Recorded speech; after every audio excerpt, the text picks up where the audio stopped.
So we're in a very special vineyard for Terrazas, and actually a very special region. And I wanted to ask you first, Hervé, about how you came to Gualtallary, because you were the first to plant here a long time ago. Can you tell me about what brought you to this part of the Uco Valley and why you decided to plant at this altitude? It was the millennial before, centuries and centuries before. Now, 30 years ago, I was running a project of varietal wine, new wines to elevate probably the level of Argentina and of wine worth to export. And in the traditional areas of cultivation of the vine in Mendoza, which is quite a lower elevation, 600, 700, 800, and up to 900 meters of elevation. It was really warm at that time, even before the climate change. And I was coming from, Sancerre, it's my hometown. Spent 1 month vinifying in Tasmania, in the Napa Valley, in the Yarra Valley, and was used really to colder weather in order to preserve the fruit, preserve the acidity, and that brightness of the wine that I was looking for. Then the main solution was going up in elevation after months of study and investigation with the Agronomic Institute and the INTA. I borrowed a very old altimeter to my boss at that time and start to look at a completely pristine place, virgin, in dusty road, getting stuck and so on.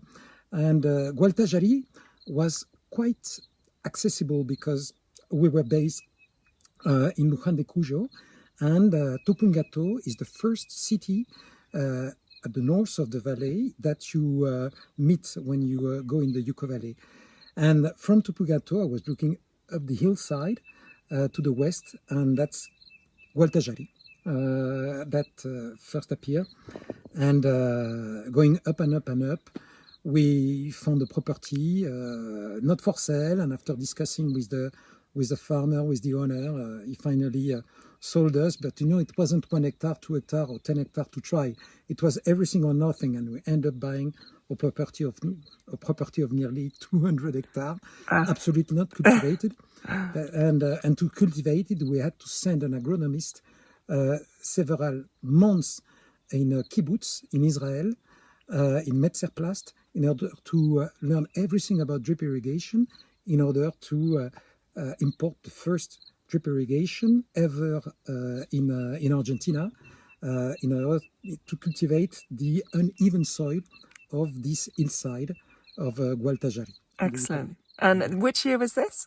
94. 94. And that's why they called you the Loco Frances. Loco Frances, because I was with my altimeter and everybody was saying, who's that guy always obsessed by at which elevation are we? And people were, we even don't know. We are living here for so many decades, years, or generation. We don't know the elevation.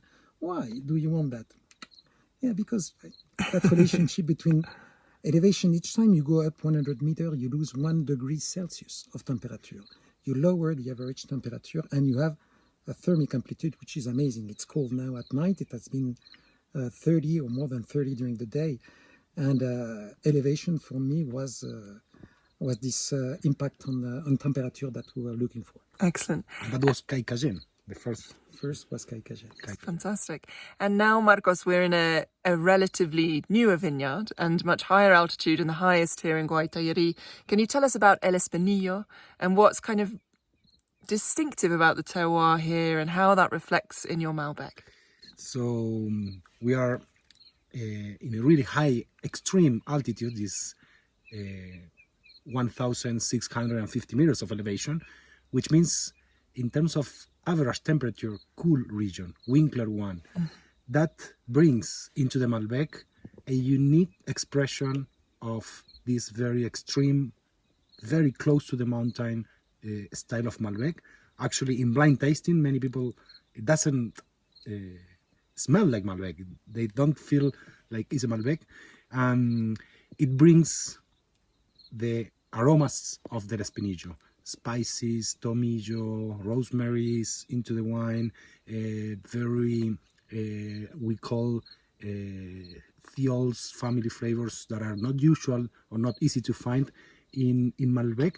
So it looks like in the nose, like a cool region Malbec, but in the mouth it has the typical texture of Gualtallary because the stony, the carbonate, calcium. So you will see in all the wines, even when we have cool or warm vintage, we can get the texture of the caliche, the calcium carbonate component. So it smells like a very cold region for Malbec, but it tastes like a beautiful and typical Gualtallary Malbec.